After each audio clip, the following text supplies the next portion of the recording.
Sir, இப்போது ஒருவருக்கு பயம் ஏன் வருகிறது அப்படின்னு கேட்டாக்கா அதுக்கு சரியான பதில் கிடைக்கல. சிலர் என்ன சொல்கிறாங்கன்னா, பயம்ங்கிறது அதுவாக வரும், ஏதோ ஒரு காரணத்துக்காக வருதுன்னா அதை கண்டுக்காம விட்டால் சரியாயிடும் அப்படிங்கிறாங்க.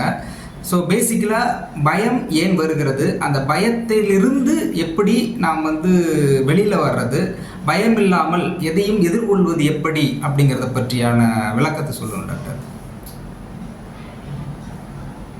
பயம், இந்த பயம் எதனால் வருகிறது அப்படின்னு என்னுடைய குரு என்கிட்ட கேட்டார். எதனால் வருதுன்னு எனக்கும் புரியல. பயம் எதனால் வருது அப்படின்னு கேட்டுட்டு, சரி நீங்களே சொல்லுங்க எனக்கு தெரியல அப்படின்னு. அவர் சொன்னார், பயம் பூர்வ ஜென்ம கர்மாவினால் வருகிறதுன்னார். எனக்கு அப்படி தூக்கி வாரி பிடிக்குன்னு எப்படி சொல்கிறாரு குரு. பயம் எதனால் வருகிறது, எதனால் வந்து எனக்கு தெரியும், நீங்கள் சொல்லுங்க குருவே. பயம் பூர்வ ஜென்மத்தில் நீ செய்த தவறுகளால் வருகிறது, பூர்வ ஜென்ம கர்மாவினால் வருகிறது. கர்மாவினால் எப்படி வரும், கர்மாவுக்கும் பயத்துக்கும் என்ன சம்பந்தம்? அப்போ புரியலை. அப்புறம் குரு புரிய வச்சார். அப்புறம் தெரிய வந்தது. ஸோ பயம் என்பது நாம் பூர்வ ஜென்மத்தில் யாருக்கோ கொடுத்த உணர்வு திருப்பி நமக்கு வரும். இதான் மேட்டர். 1000 உலகம் சொல்லிட்டு 1000 பேர் சொல்லிட்டு. உண்மையான விஷயம் என்னன்னா, பயம், இந்த பயம் நமக்கு எந்த வகையில் பாதித்து, இதே மாதிரி பயத்தை குறைந்தபட்சம் 10 மடங்குலேருந்து 100 மடங்கு வரை நாம் மற்றவர்களுக்கு கொடுத்திருக்கிறோம். ஏதோ ஒரு உயிருக்கு, ஏதோ உயிரினங்களுக்கு, ஏதோ நம்மளை சுற்றி இருக்கிறோம். இந்த பய உணர்வை நாம் மற்றவர்களுக்கு ஏற்படுத்தி இருக்கிறோம். குறைந்தபட்சம் 10லேருந்து 100 மடங்கு வரை நாம் அவங்களுக்கு ஏற்படுத்தி கொடுத்துருக்கோம். அந்த பயத்தினுடைய ஒரு பகுதி தான் நமக்கு இப்போ வரும். அந்த பயத்தினுடைய தன்மையை புரிந்து கொண்டு மாற்றிக்கொள்வதற்காக பயம் வருகிறது. ஸோ பயத்திற்கான காரணம் இதுதான். நம்ம உலகத்தில் வெவ்வேறு காரணங்கள் இருக்கும். இதனால் பயம், அதனால் பயம், அதனால் பயம், இதனால் பயம். மற்றவர்கள் இல்லை. எந்த பயமாக இருந்தாலும் ஒரு ஜென்மத்தில் நாம் யாருக்கோ இந்த பயத்தை கொடுத்துருக்கிறோம். பயப்படுற மாதிரி பண்ணியிருக்கிறோம். பயந்து நடுக்கிற மாதிரி செஞ்சுருக்கிறோம். நம்மளை நினைச்சாலே, நம்மளை பற்றி பேசினாலே, நம்மளை பற்றி சொன்னாலே அவங்க பயப்படுற மாதிரியான சூழ்நிலையை நாம மற்றவர்களுக்கு ஏற்படுத்தி இருக்கிறோம். அதனால் அந்த பயத்தினுடைய ஒரு பகுதியாவது நீ அதை உணர்ந்து அனுபவி அப்படின்னு சொல்லிட்டு இறைவன் நமக்கு கொடுக்குறாரு. இதான் காரணம், சரியான காரணம். வேறு பிலீவ் ஆர் நாட். இதனால தான் நம்ம பயப்படுறோம். இப்போ இந்த பயத்தை போக்குவதற்கு நம்ம என்ன செய்யணும்னு தான் பார்க்கணும். இப்போ பயத்தை கண்டுக்காம விட்டுட்டா அது போயிடும், பயத்தை ஒன்றும் கண்டுக்க மாட்டாங்க, நீங்கள் அப்படி விட்டுடுங்க அப்படின்னு சில பேர் சொல்கிறாங்க. பயத்தை கண்டுக்காம விட்டுட்டா அது எப்படி போயிடும்? கண்டுக்காம விட்டா என்ன போகணும் அப்படின்னு சொல்லி சொன்னால், உங்கள் மனசில் உங்களுடைய பூர்வ ஜென்ம சம்ஸ்காரங்களால், பூர்வ ஜென்ம கர்ம வினைகளால் உங்கள் தவறான செயல்களை செய்ய தூண்டுதல்கள் வரும், இம்பல்சஸ் வரும். இந்த தப்பு பண்ணு, இந்த தப்பு பண்ணு, இது பண்ணு, இது தெரிஞ்சால் தப்பு ஒன்று கிடையாது, எல்லாம் ரைட்டு தான், ஜஸ்டிஃபை பண்ணி ஒரு ரீசன் சொல்லி உங்கள் உள் மனம், உங்கள் மனம் தூண்டும். சப்கான்சியஸ் மைண்ட் தூண்டும். உங்களையும் அறியாமல் சப்கான்சியஸ் மைண்ட் உங்களை தூண்டும், செய்ய சொல்லி தூண்டும். செய் பண்ணு. அப்போ நம்ம என்ன பண்ணுவோம், அதுக்கு ஆட்பட்டு ஓகே பண்ணிடுறேன்னு சொல்லிட்டு பண்ணிடுவோம், மாட்டிடுவோம்.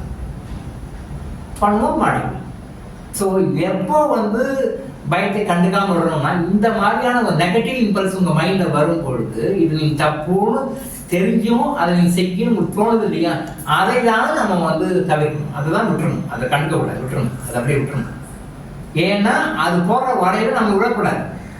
சப்கான்சியஸ் மைண்டு உங்களுடைய பேட் கர்மா அப்படி ஒரு சுச்சுவேஷனை கிரியேட் பண்ணி உங்களை அப்படி ஒரு வகையான ஒரு முடிவெடுக்கக்கூடிய சூழ்நிலை உங்களுக்கு உருவாக்கும். இப்படி பண்ணு, இப்படி செய்யி, இதை பண்ணு, உன்னை ஏமாத்து, இவனை இப்படி ஏமாத்து, இவனை இப்படி பண்ணு அப்படின்னு சொல்லி பண்ணும். அப்போ அந்த மாதிரி வரும்பொழுது அந்த மாதிரி உணவுகளை நம்ம அவாய்ட் பண்ணணும். அது வேண்டாம், அந்த மாதிரி செய்ய வேண்டாம், தப்பு, அது வேண்டாம், இன்னத்துக்கு அது மாதிரி தப்பு செய்ய வேண்டாம் அப்படின்னு அதுதான் நம்ம தவிர்க்க வேண்டும். நம்ம தவிர்க்க வேண்டியது பயத்தை இல்லை, தவிர்க்க வேண்டியது இந்த மாதிரி தவறுகளை செய்ய வேண்டும் என்று கூறுகின்ற சூழ்நிலைகளை, எண்ணங்களை, அந்த இம்பல்சஸ் சொல்றோம் இல்லையா, அதை நம்ம தவிர்க்கணும்.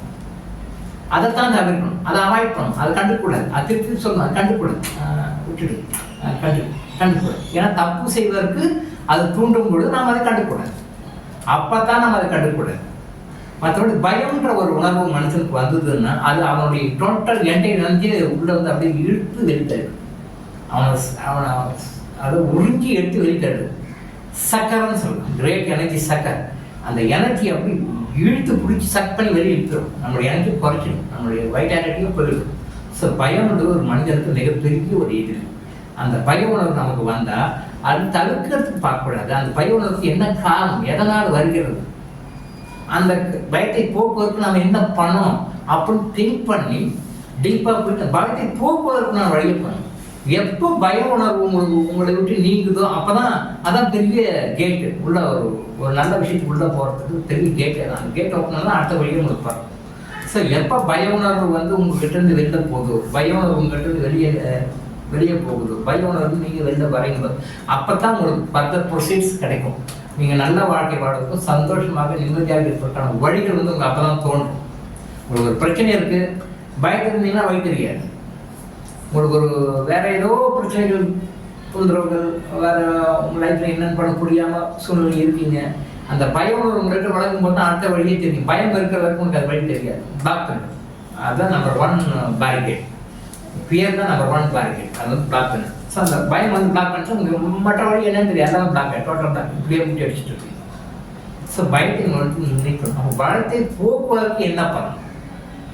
லைஃப்பில் பயம் வந்து எல்லாருமே இருக்கு, அது அவங்க மனசுக்குள்ள தான் இருக்கும், வெளியே தெரியாது, மனசுக்குள்ள இருக்கு. அந்த பயத்தினால் அவங்க பெருமளவு பாதிக்கப்படுகிறார்கள் அவங்களுக்கு தெரியாது. அவங்களுடைய எனர்ஜி ரொம்ப வீக்காகட்டும், அவங்களுடைய பாடி ரொம்ப வீக்காகட்டும், அவங்களுடைய மனம் ரொம்ப வீக்காகட்டும், டோட்டலாக மற்ற எல்லா விஷயங்களையும் முன்னுக்கு போவதற்கான தடைகள் உருவாவதற்கும் அவர்களுக்குள் இருக்கின்ற அந்த பயம்தான் காரணம் என்று அவர் புரிந்து கொள்ள வேண்டும்.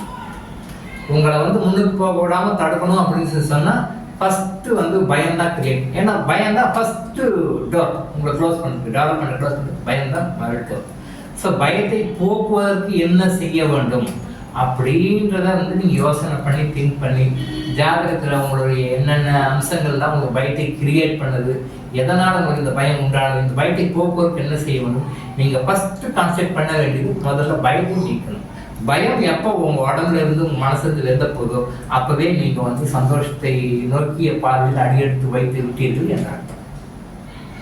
எப்போ பயம் வந்து உங்கள் மனசுக்கு வெளியே போகுதோ, எப்போ பயம்ன்றது உங்கள் உடம்புல டோட்டலாக வெளியே வருது, அந்த பயம் உணர்ச்சின்னு எப்போ இல்லையோ அப்போ தான் நீங்கள் வாழ்க்கையில் சந்தோஷமாக அடுத்தடுத்த லெவலுக்கு உயர்ந்த நிலைக்கு போகிறதுக்கு வழி திறக்கப்பட்டிருக்கிறதுன்னு அர்த்தம். அந்த வழி நீங்கள் காலச்சு நடக்க ஆரம்பிச்சிங்கன்னா. ஸோ பயம் சொல்லி வந்தால் கண்டுக்காமல் விடுறது தவறு, அது தப்பு. கண்டுக்காமல் விடக்கூடாது, கண்டுக்கணுமா கண்டுக்காமல் விடணுமா அப்படின்னும்போது அதை கண்டுக்காமல் விடுறது தப்பு. கண்டுக்கணும், கண்டுட்டு அதுக்கு என்ன காரணத்தை பார்த்து அந்த பய உணர்வை போக்குவதற்கு என்ன உண்டு அதை செய்யணும். அதுதான் சரியான முறை, பயத்தை போக்குவதற்குண்டான சரியான முறை. அதை கண்டுக்காமல் விட்டோம் அப்படின்னா அது போக திருப்பி நம்மளை சுற்றி நம்மளே சுற்றி அடிச்சு.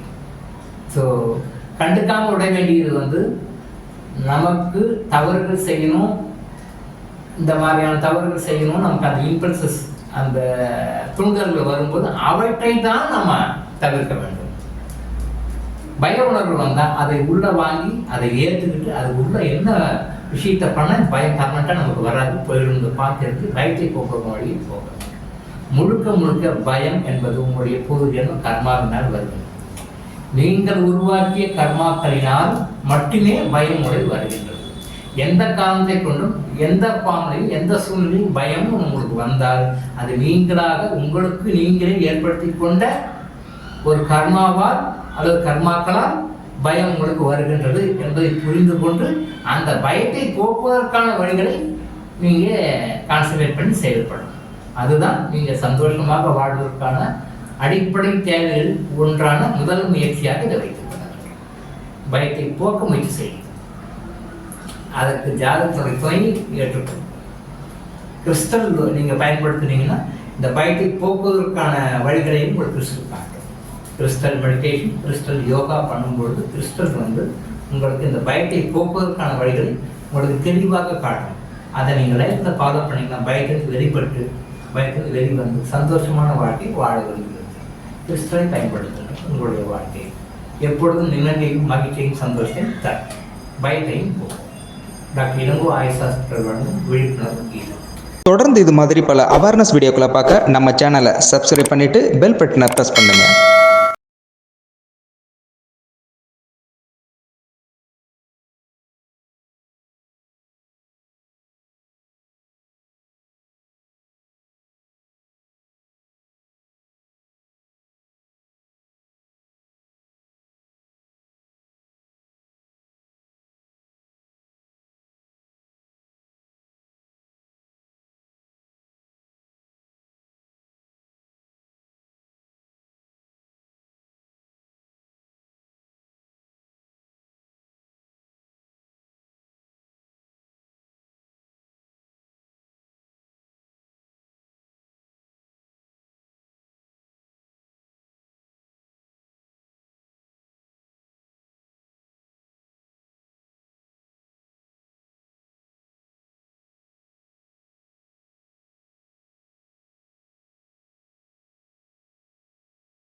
சார்